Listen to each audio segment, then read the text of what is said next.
Okay, hopefully you can see me okay and hear me okay.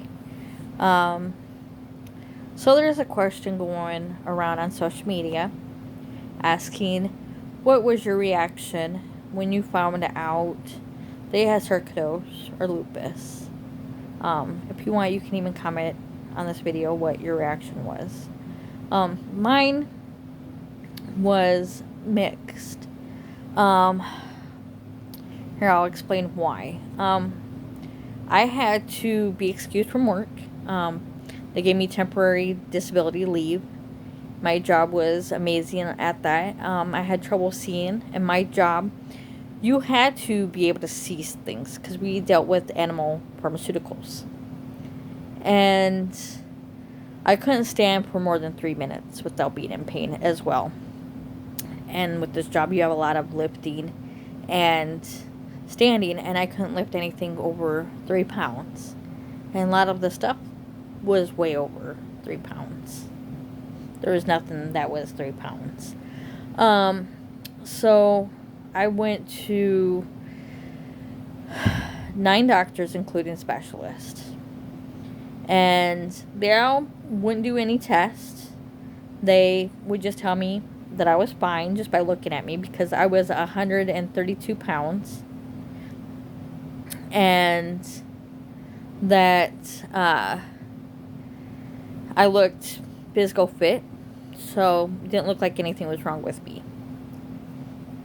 So finally I went and seen the 10th doctor, which ended up being a spine specialist. And when he walked in the room, he thought he was going to see my ex, because most people that have my name are men. So we giggled, and I said that happens a lot. And he asked why I was there, and I said, well, here's the deal. I'm not going to leave until we figure out what's wrong with me. I said, look, I've seen 9 doctors, including specialists. You're the 10th. And nobody's willing to do tests. Nobody's willing to do anything to tell me what's wrong with me. So he asked if we had time because he had a CAT scan machine in the office. And I said, yeah.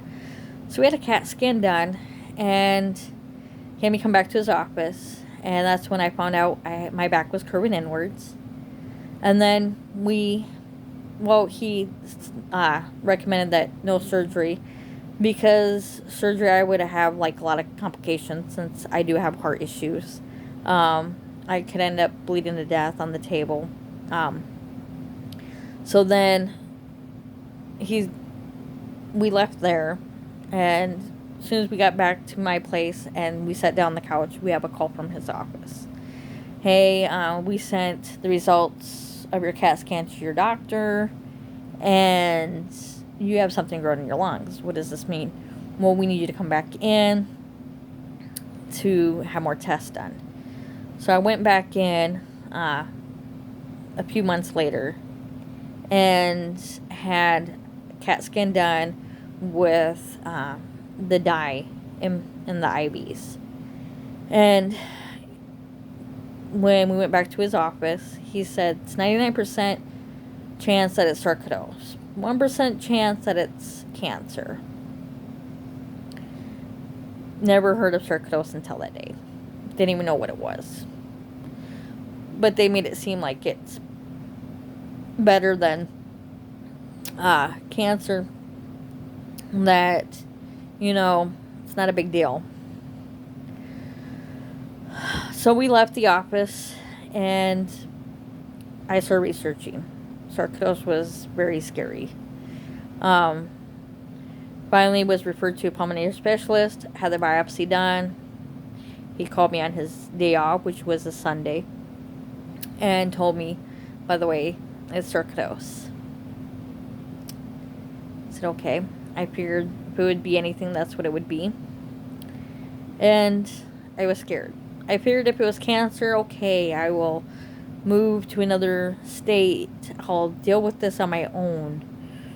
And nobody will hear from me or anything.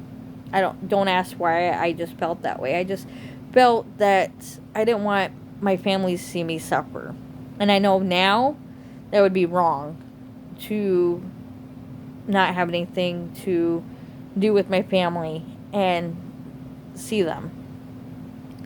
So I was scared dealing with sarcoidosis.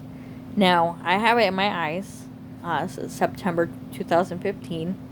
My lungs, April 2016. My liver now, August 2019.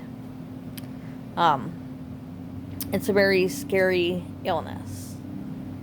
But mind you, we may feel alone and get in a dark place because doctors and specialists don't understand this illness.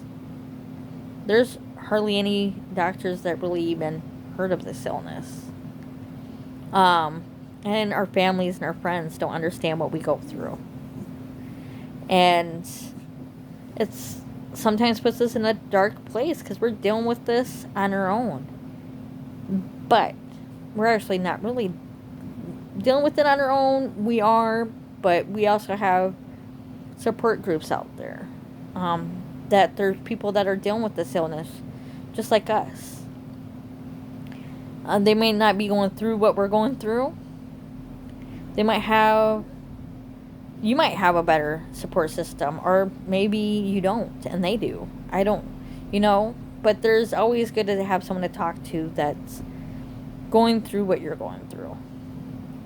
And you don't need to be in a dark place.